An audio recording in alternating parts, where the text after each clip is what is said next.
Now, what I'd like to do is show some slides. May I have this? Yes. Just show some slides. This is very, very quick about some of the drawings that have been done, some of the faces.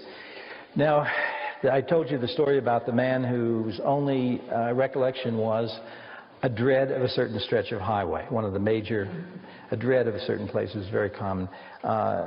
This is a drawing made by Ted Jacobs, who I also introduced to Whitley Strieber, and he had Ted do the drawing for his cover of his book. It's a pastel.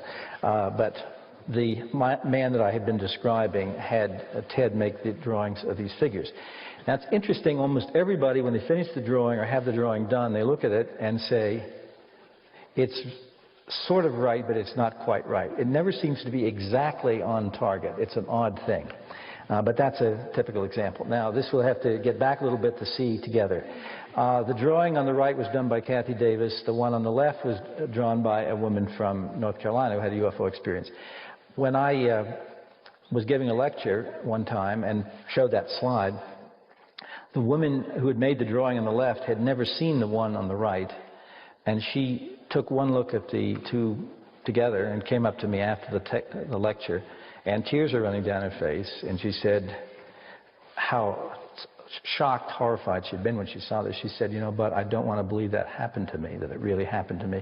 But seeing the figure on the right sort of cemented to her the idea that they're being so similar that, in fact, she had encountered these people. We're describing figures, again, who are roughly, the descriptions run from very small, 3 feet or so, to maybe up to almost 5 feet.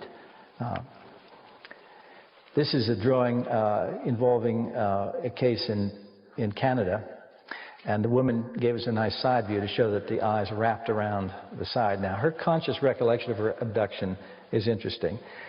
She remembered, and this is part of the vagaries of recollection in these cases, it's as if the wiping out of the memory is an imperfect science as far as they're concerned. They seem to be able to block the memory, but not always exactly.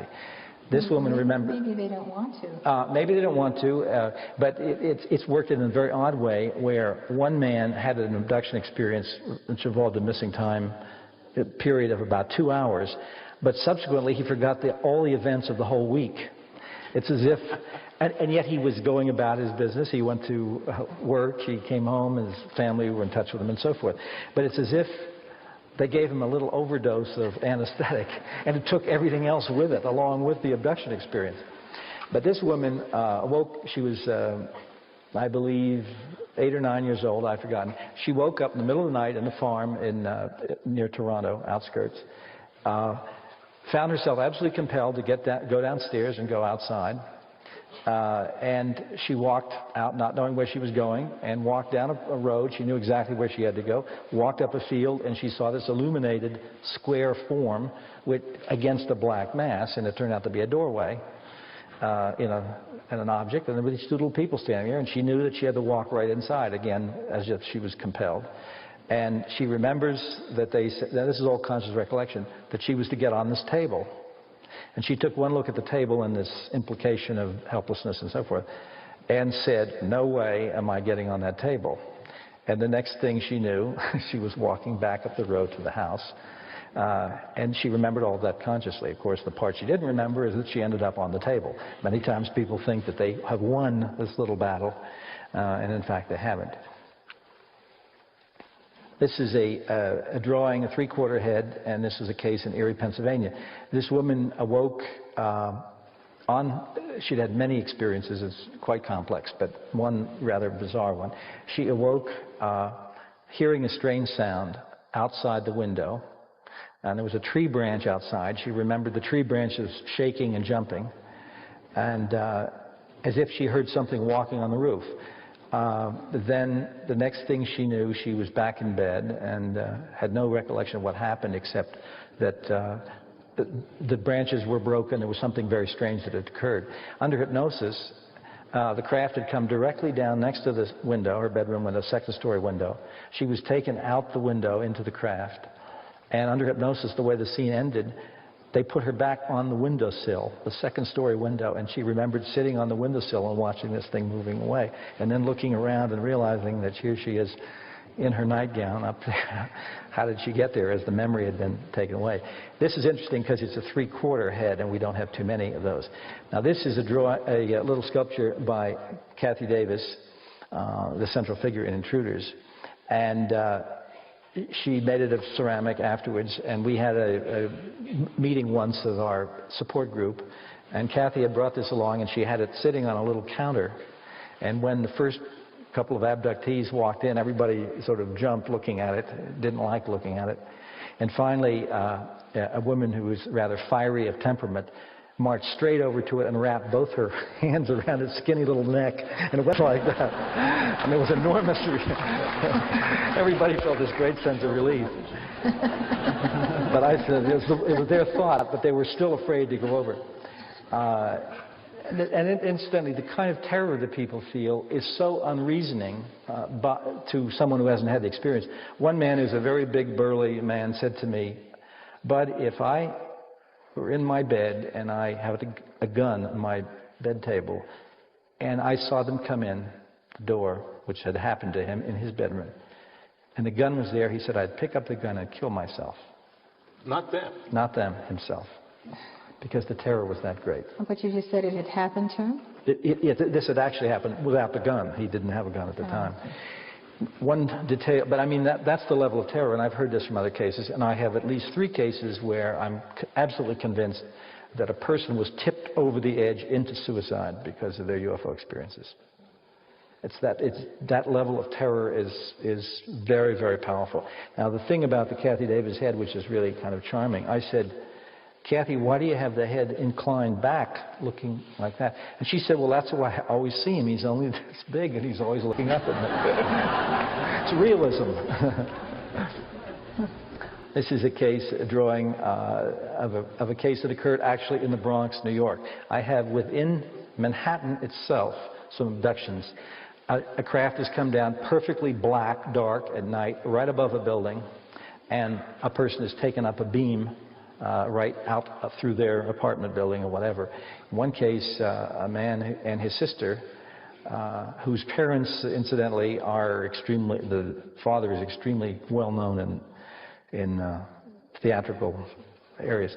The father and mother were putting Christmas presents under the tree and so on and so forth, and suddenly this man, the abductee I was working with his sister, they were a little tiny, perhaps 3 and 5 years old,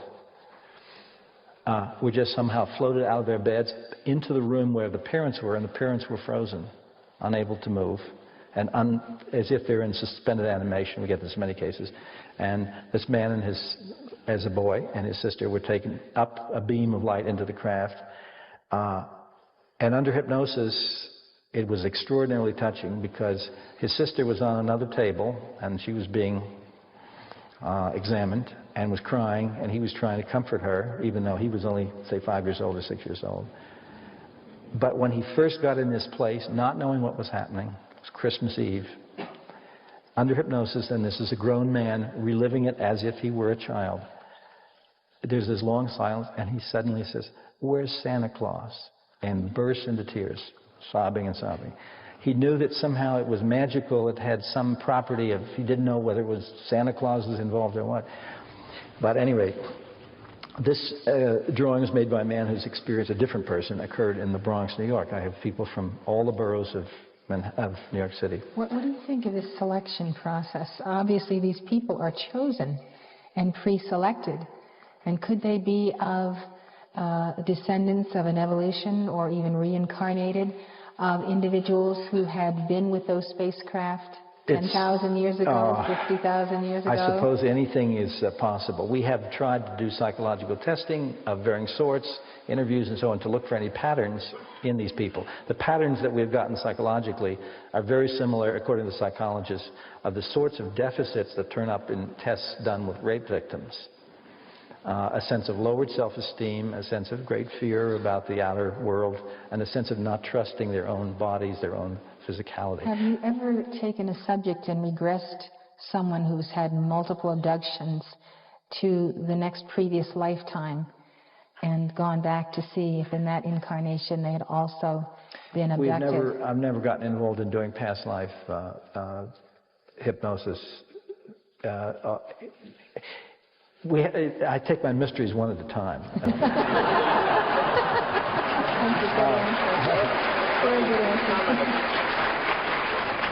A Canadian abductee, a woman, when asked the question of, why were you chosen? Why is anybody chosen? Her response was that they told her that they could tune in easier to certain kinds of people than others, implying that there's some kind of electromagnetic or other way of monitoring people to see who they can control or communicate with or whatever. Have you heard that kind of thing? It's from the same woman you talked about before, but... I would not believe anything I hear from an alien any more than I would believe anything I hear from Ed Meese. I'm not saying it's true. I'm saying there's a certain degree of sense in the notion that when you scan, if you find somebody you can tune in on easier, that makes the job easier. But why can you tune in? Is it a genetic tie? What's the link? See, there's got to be a link. Elizabeth, the big thing is that we're dealing with people who are being tracked because of their genetic position. In other words, that they are the daughter or son of somebody who has already been abducted. So we're going across generations. It doesn't seem to be random that way. I mean, they definitely seem to lock on to people who are in a certain bloodline, which connects it with a physical thing more than, let's say, a psychological or spiritual thing, although that may be involved. But certainly the physical thing seems to be very central to it. Now, earlier, as a matter of fact, Linda said something about locations. At certain times, things happen in a certain area. It also works completely the other way around, too. That I have one abductee who I've been working with, a young woman, who was abducted in Ohio, where she was born as a little child, several times. She went to Spain and was abducted in Spain, and she also was in South America, in Argentina, was abducted there. So it didn't make any difference where she went. She was being tracked. This slide we have here is from a drawing made by a woman who was shown evidently at the nursery where these little fetuses are developed. The figure at the left was her idea of the more adult figure, and the little fetus in the foreground, fetus-like thing. She later said that the body is too small in proportion to the head. But these are rather ugly and rather terrifying, to put it mildly, and the little tank is the object at which the thing was floated. Now, one of the details I kept out of my book are descriptions of the nursery where these little babies are developed, which are very similar, and I have in a number of cases, and so we've had people fill in. Incidentally, one thing about the drawings, a man who contacted me a while ago, he did not know I'd written a book or anything about this, remembered everything consciously without hypnosis, and this is many of these cases. He came to my studio, and finally when I won his confidence and he began telling me things that had happened to him, he said, "Bud, they put something up my nose, made my nose bleed." And he said, "I was only 5 years old." He said, "I remember them sticking." He said, "Have you ever heard of that?" And I said, "Well, maybe 50 or 60, 70, 80 times. He was stunned to find out that. At any rate, I had him make a drawing of the figure that he recalled, having been in the craft.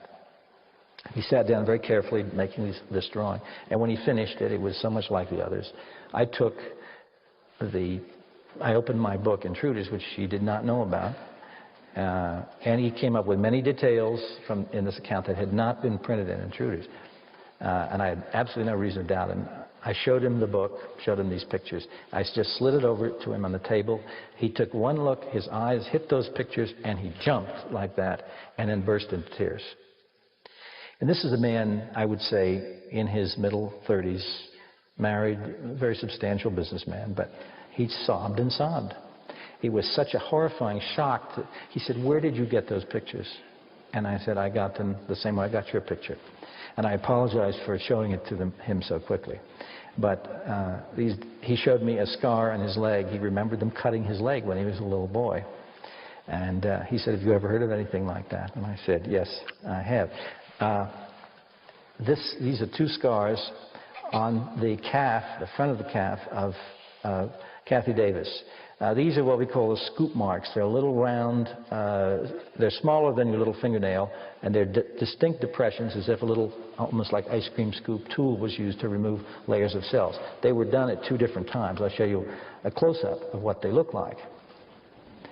Doctors have been extremely interested in these because one doctor asked her if she'd ever had a bone marrow sample taken, or couldn't figure out what would cause this little depression. Now, this is the leg of her mother. Talk about the generations. This is a close-up in another light of the mark on her mother's leg, the scoop mark here. 2 generations of the same family. This is a little harder to see. I hope everybody, if we zoom in a little bit. There's a straight line cut to one side and the scoop mark down at the end of it.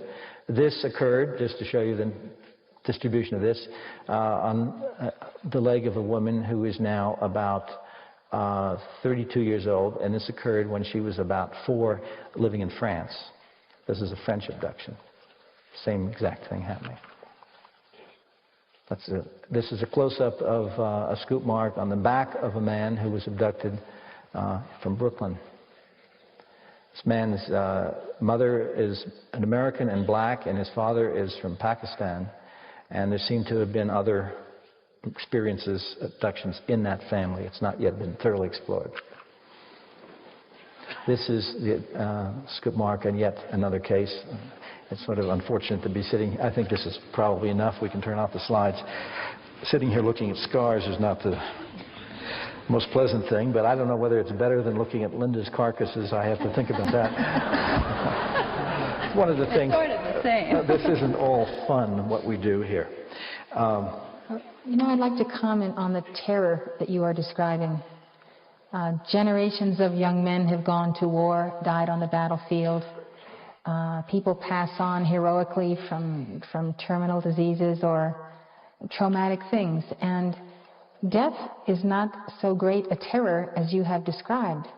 And therefore, what terror could be greater to the human psyche than death? One man told me, one man said the following thing. This is a chemist who was abducted. He said, Bud, he went up some kind of a beam right out of his car and was brought down into this room from the top of the room. This is very unusual. Usually it's through the floor. And as he's being lowered down, he said, standing on this floor, looking up, are these little gray figures, more or less identical, just looking up at him, dispassionately. There's a table. It's very clear he's headed for the table. And he said, Bud, I didn't know what or who they were looking at me. I had no idea what they were. There was no emotion, no way to read it. They weren't standing there with, like they're about to attack him and do something, where you might actually get some kind of adrenaline going and fight back. They're just dispassionate, just staring. He said, I didn't know where I was, what this room was, that I was just now being transported into it. And he said, and my body didn't work. I couldn't even get an arm up to my face. And he said, every single familiar thing had been taken away from me. My surroundings, my fellow man, my ability to move my arm, every single familiar thing was gone. And he said, when every familiar thing is gone, you know an absolutely bottomless terror. Because there's nothing to relate it to. Another man told me in another case, he said, you know, but I had 2 things happen to me terrible last year. He said, my father died after a long illness, and he said, I had a major setback in my career. And these were both very disturbing. But he said, I was kind of prepared for them. You sort of understand that it's going to happen and so forth. And he said, I could take them. But this experience, an abduction, he said, there was nothing in the world to prepare me for it. I had no idea from moment to moment what was going to happen next. He said, with a mugger, if a guy has a gun on you and you're fishing for your wallet and trying not to look him in the eye so you don't, to avoid that, you can at least, you hear the cars going by, you hope somebody might show up, and you know that if the mugger runs away in 2 minutes without having shot you, you're probably all right.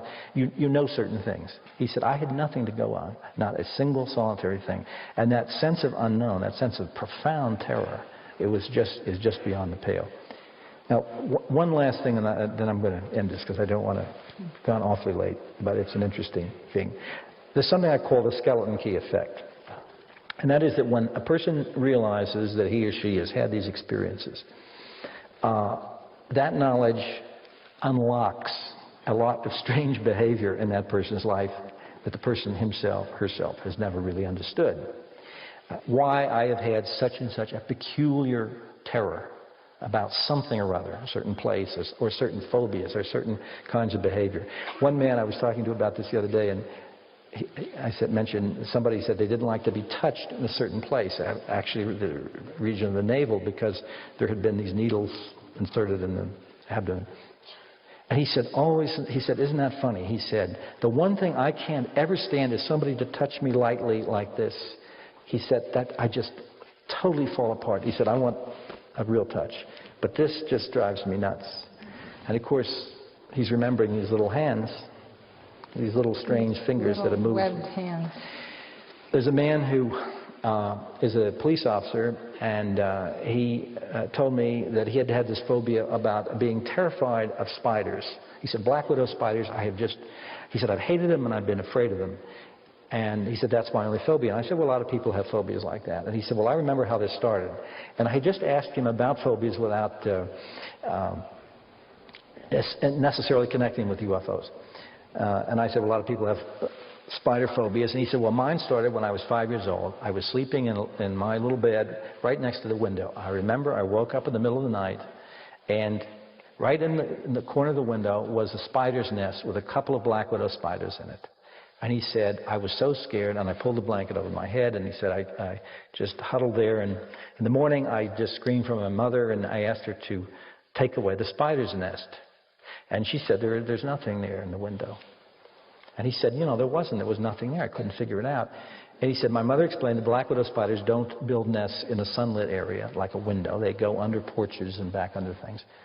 And he said, from that moment on, developed this terrible fear of black widow spiders, and I would go out looking for them to kill them.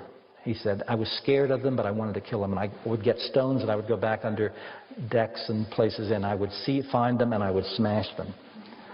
And he said, this went on for years. He said, this is a guy who's had been involved in gun battles. He said, still to think of them scares me, and I hate them. And I said, I don't understand this thing about this white nest, spider's nest.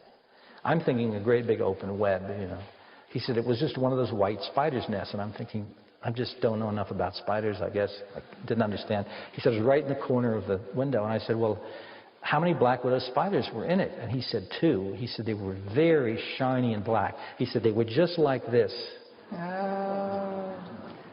And when he went like that, he looked at his hands, and he did that. He just, it just hit him extremely powerfully.